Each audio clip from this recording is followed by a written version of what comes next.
They say life is about choices, but what they don't tell you is how quickly one choice can unravel everything. I made a choice, a mistake, that changed my life forever. I gave my body to my friend, but what my husband did in return was something I never saw coming. It started innocently enough. My friend Leah was someone I trusted completely. We'd been close for years, sharing secrets, dreams, and frustrations. She knew everything about me, including the cracks in my marriage. My husband, Adam, and I had been growing apart for months.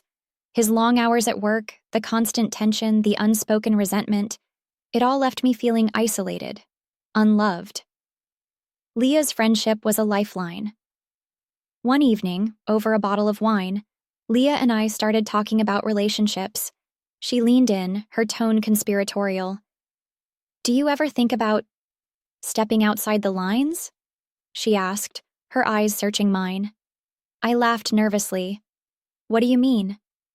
"I mean," she said, lowering her voice, "what if you didn't have to choose between being faithful and being happy?"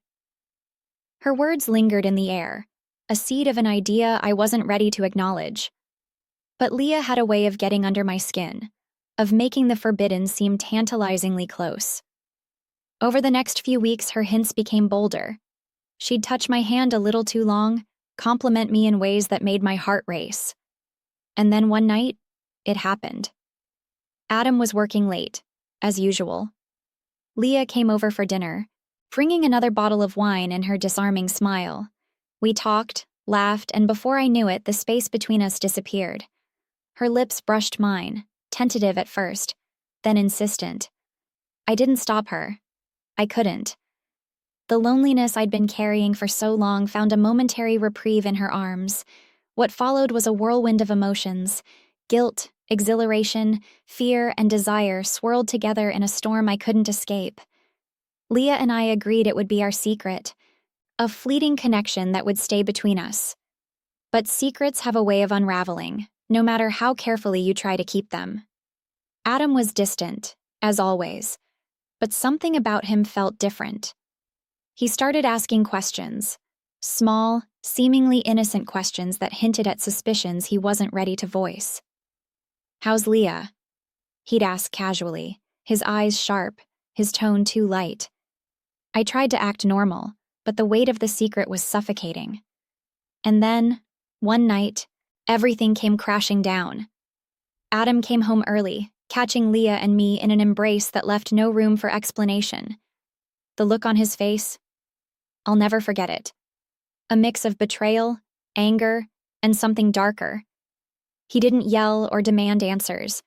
Instead, he walked out without a word, slamming the door behind him. I tried calling him, texting him, but he didn't respond. The silence was deafening, each passing hour a reminder of the damage I'd done. The next morning, Adam returned, his expression calm but cold. "We need to talk," he said, his voice devoid of emotion. I braced myself for the confrontation, but what he said next shook me to my core. "I want a divorce," he said simply, "and I'm taking our daughter with me." My heart stopped. "What? No, Adam, you can't." "I can," he interrupted, his tone icy. "And I will. You made your choice. Now I'm making mine." I tried to reason with him, to explain, to beg. But he was unyielding. He'd already spoken to a lawyer, already started the process. The realization hit me like a punch to the gut. I hadn't just betrayed him. I'd destroyed the foundation of our family. The days that followed were a blur of heartbreak and desperation.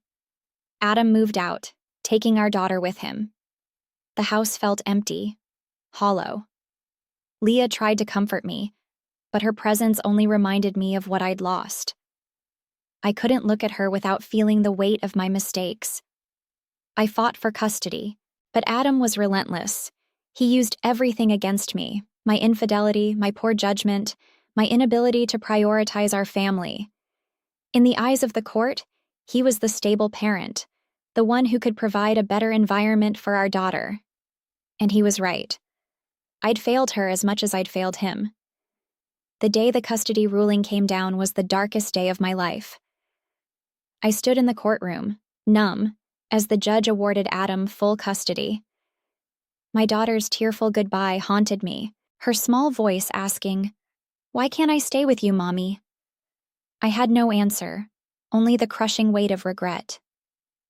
Leah drifted out of my life shortly after. Whatever connection we'd shared was tainted by the consequences of our actions. I was left alone, forced to confront the choices that had led me here. This is my story. It's not one of redemption or triumph. It's a cautionary tale of how one moment of weakness can ripple through your life, leaving destruction in its wake.